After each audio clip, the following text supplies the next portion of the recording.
"Eat," Bumpy said, pushing the plate of ribs across the table. June 10, 1963, Small's Paradise. The restaurant was packed, but everyone knew what was happening at table 7. The man sitting across from Bumpy was shaking so badly he could barely hold his fork. He was the one who told the Italians where Bumpy's cash houses were, who'd helped Genovese move into Harlem, who'd gotten rich while Bumpy counted days in Alcatraz. "I said eat," Bumpy repeated. And this time his hand moved to his waistband, "because this is your last meal, Marcus." Smooth Henderson had been running Harlem like he owned it for 11 years. Every Tuesday and Friday night, he held court at Small's Paradise on 135th and 7th Avenue.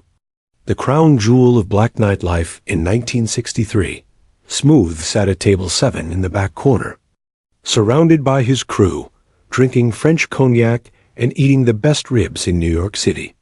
He wore Italian suits that cost $400, drove a midnight blue Cadillac Eldorado, and had a penthouse apartment in Mount Morris Park with a view of Central Park. He had 40 men on his payroll, 5 policy banks running numbers across Harlem, and the Genovese family's blessing to operate, as long as he paid his weekly tribute. Smooth had built all of this on the foundation Bumpy Johnson left behind: the connections, the infrastructure, the respect. He'd taken everything Bumpy created and claimed it as his own. And for 11 years, while Bumpy rotted in Alcatraz, Smooth had slept peacefully until June 7, 1963. That was the day Bumpy walked out of Alcatraz, carrying everything he owned in a paper bag. 56 years old, gray in his hair now, 11 years older. But his eyes, those eyes still had that cold, calculating stillness that made strong men nervous. Bumpy didn't go home when he arrived in New York. He didn't embrace his wife. He didn't stop to rest after the 3-day train ride from San Francisco. He went straight to Junie Bird's apartment on 145th Street. Junie was waiting. 63 now, gray-haired, but loyal to his last breath. "Give me names," Bumpy said, not even sitting down. Junie had a list ready. He'd spent 11 years watching, listening, keeping track. He rattled off 15 names. Men who'd gotten rich while Bumpy was locked away. Men who'd carved up his territory like he was never coming back. But one name made Bumpy's jaw tighten: Marcus Henderson. Smooth had been Bumpy's protege, a sharp young hustler from 118th Street that Bumpy had taken under his wing in 1947. Bumpy taught him the numbers game, showed him how to run policy banks, introduced him to the right people, and protected him when Dutch Schultz's old crew came for revenge. When Bumpy got arrested in 1952 for conspiracy, he trusted Smooth to hold things together, take care of the organization, and send money to him. For 2 years, Smooth did exactly that. Then the money stopped. The letters stopped. And according to Junie, Smooth had made a deal with Vito Genovese. He'd given up the locations of Bumpy's policy banks, told them which cops were on Bumpy's payroll, revealed where the cash houses were, and in exchange, the Italians let Smooth keep 125th Street for himself. Bumpy had spent 11 years in Alcatraz thinking about that betrayal. 11 years planning what came next. "Where does he eat?" Bumpy asked. "Small's Paradise," Junie said. "Every Friday night, table 7 shows up at 9 o'clock like clockwork." Bumpy looked at his watch. It was Friday, 6 p.m. Get me a table right next to his. At 8:45 p.m., Small's Paradise was filling up. The weekend crowd was arriving, hustlers, musicians, working folks spending their paychecks on good food and cold beer. The 3-piece jazz combo was warming up in the corner. Waiters moved between tables, carrying trays of fried chicken, collard greens, and cornbread. Bumpy Johnson walked in at 8:50 p.m. He was wearing the same suit he'd worn on the train from California. a charcoal gray number that had seen better days. His shoes were scuffed. He carried no weapon that anyone could see. He looked like a ghost, like something from Harlem's past walking into its present. The restaurant didn't go silent, but conversations shifted. Eyes tracked him as he moved through the crowd. Old-timers recognized him immediately. Younger hustlers who'd only heard the stories whispered to each other, "That's Bumpy Johnson. I thought he was dead. Man got out of Alcatraz 3 days ago."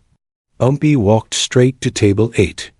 Right next to table 7, Junie Bird was already sitting there. Along with Willie Fish Jackson and Raymond Quick Lewis, 3 old-timers who'd stayed loyal. 3 men who remembered what Harlem was like when Bumpy ran it. Bumpy sat down with his back to the wall, facing the entrance. Old habit, never sit with your back to the door dot. At exactly 9 p.m., Marcus Smooth Henderson walked in. Smooth was 38 now, dressed in a cream-colored suit with a burgundy tie, diamond rings on 3 fingers, a gold watch. He had 4 men with him, bodyguards who looked like they'd never missed a meal. Smooth was laughing about something, holding court, acting like he owned the place. He did own the place, or at least the protection that kept Small's Paradise operating without police raids. Smooth's crew headed for table 7. That's when Smooth saw Bumpy. He stopped mid-step. The blood drained from his face. His bodyguards noticed the change and followed his gaze. When they saw Bumpy Johnson sitting there, calm as Sunday morning, their hands moved toward their waistbands. Bumpy didn't move, didn't react. He just looked at Smooth with those cold, empty eyes. "Marcus," Bumpy said quietly, his voice carrying across the restaurant. "Come sit with me." It wasn't a request. Smooth's bodyguards tensed. One of them, a thick-necked enforcer named Lyon, stepped forward. "Mr. Henderson, don't." Junie Bird stood up. He was 63 and looked harmless, but the .45 automatic in his hand looked very serious. "Sit down," Junie said softly. Suddenly, guns were everywhere. Smooth's 4 bodyguards had their hands inside their jackets. Junie had his .45. Willie Jackson produced a sawed-off shotgun from under the table. Quick Lewis had a revolver pointed at Leon's chest. The restaurant froze. The jazz combo stopped playing. Waiters backed toward the kitchen. Customers dove under tables. But Bumpy Johnson didn't even blink. "Tell your boys to go home, Marcus," Bumpy said. "This conversation is between you and me." Smooth's mouth opened and closed like a fish. His hands were shaking. He looked at his bodyguards, looked at the guns, looked at Bumpy's calm, terrifying face. "Go," Smooth whispered to his crew. "Boss," Leon started. "I said go." The bodyguards backed toward the door, hands still on their weapons, eyes locked on Junie's .45. They didn't want to leave, but they also didn't want to die in Small's Paradise on a Friday night, when they were gone. Bumpy gestured to the empty chair across from him. "Sit." Marcus Henderson sat. Bumpy signaled a waiter. The young man approached nervously, avoiding eye contact. "Bring us a plate of ribs," Bumpy said. "The good ones. And 2 glasses of bourbon." The waiter practically ran to the kitchen. The restaurant was dead silent now. 250 people frozen in place, watching table 8 like it was a stage. Even the kitchen staff had stopped cooking. Everyone knew what was happening. Everyone knew this was history. The food arrived. The waiter set down a full plate of ribs, still steaming, glazed with sauce, and 2 glasses of bourbon. Then he disappeared. Bumpy pushed the plate toward Smooth. "Eat," he said. Smooth stared at the ribs like they were poisoned. "I'm not hungry, Bumpy. Listen, I can explain." "Eat," Bumpy repeated. "Because this is your last meal." That's when Smooth understood. This wasn't a negotiation. This wasn't a conversation. This was an execution with an audience. "Bumpy, please." Smooth's voice cracked. I had to survive. You were gone. The Italians were taking everything. I made a deal to save the organization. You made a deal to save yourself, Bumpy said quietly. You gave them my policy banks, my collectors, my roots. You told Genovese everything, and then you kept the money that should have gone to my wife. Tears were running down Smooth's face now. I was going to make it right. I swear. I was waiting for you to come home. I've been home for 3 days, Marcus, Bumpy said. You didn't come see me. Didn't send word. Didn't send money to May to make up for 11 years of nothing. Bumpy leaned forward. You thought I was never coming back. Thought you'd gotten away with it. Please, Bumpy, I'll give it all back. The money, the territory, everything. I don't want it back from you, Bumpy said. I'm taking it back from you. There's a difference. Bumpy's hand moved to his waistband. But he didn't pull a gun. He pulled out a straight razor, the same razor he'd carried since 1935, the same one that had opened Dutch Schultz's enforcer from ear to ear in a Bronx warehouse. The same blade that had convinced Lucky Luciano to let Bumpy operate independently in Harlem. Bumpy unfolded the razor slowly. The steel caught the light. You know what the Romans used to do to traitors? Bumpy asked conversationally. They'd make them eat their last meal, then execute them in public. Let everyone see what happens when you betray your emperor. Smooth was hyperventilating now, eyes locked on the razor. I'm not a Roman emperor, Bumpy continued. But I am Harlem, and everyone in this restaurant needs to understand something. He raised his voice so every person in Small's Paradise could hear.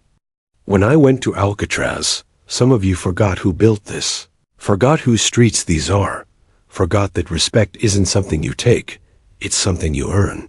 He looked directly at Smooth. Marcus Henderson forgot. So now Marcus Henderson is going to help me remind everyone. Bumpy stood up. Smooth tried to bolt, but Junie was behind him in a second, gun pressed against his spine. Stand up, Bumpy ordered. Smooth stood, legs shaking so badly he could barely support himself. Bumpy walked around the table until he was face to face with the man who'd betrayed him. Then, with the entire restaurant watching, Bumpy raised the razor to Smooth's throat. Not to kill, to mark. In one quick motion, Bumpy cut a thin line across Smooth's left cheek. Not deep, just enough to scar. Just enough to make sure every person in Harlem would know Marcus Henderson as the man who betrayed Bumpy Johnson. Smooth screamed. Blood ran down his face, staining his cream-colored suit. That's so you remember, Bumpy said quietly. Every time you look in a mirror, you'll see that scar, and every person who sees you will know what you did. Bumpy folded the razor and put it back in his pocket. You've got 24 hours to leave Harlem, Bumpy said. Take whatever you can carry. Leave the rest. If I see you after tomorrow night, I won't be this generous. He turned to address the entire restaurant. The rest of you, Bumpy Johnson is back. The rules are the same as they always were. Pay what you owe. Keep your word. Protect your people. Anyone who wants to test me, you know where to find me. Bumpy Johnson walked out of Small's Paradise at 9:47 p.m. on June 10, 1963. He left Marcus Henderson bleeding at table 7. Left 250 witnesses who would spread the story across Harlem by morning. By sunrise, every hustler, policy banker, and street soldier in Harlem knew the king was back.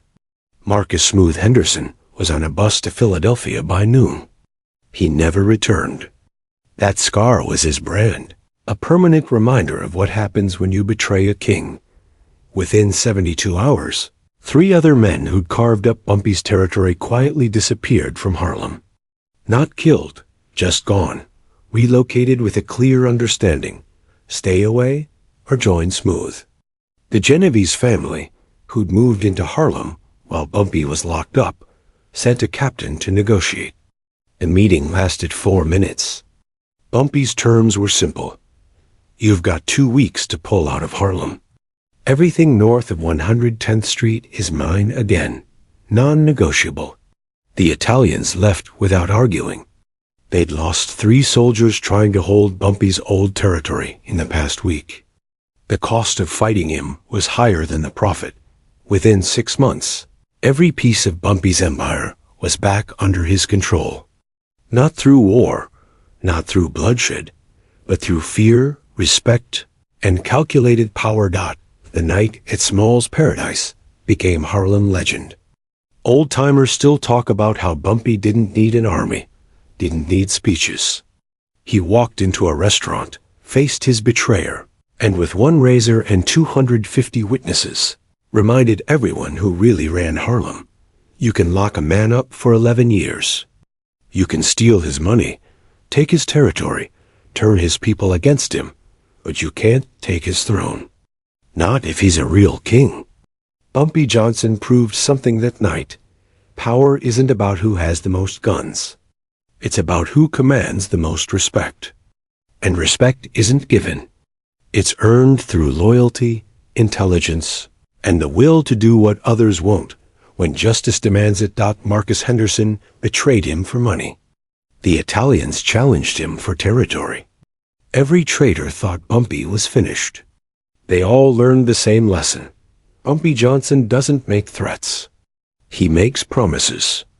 And he keeps every single one. That's why they called him the Godfather of Harlem.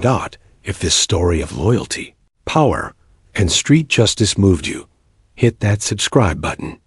Drop a like if you understand that real kings don't need crowns, they need respect.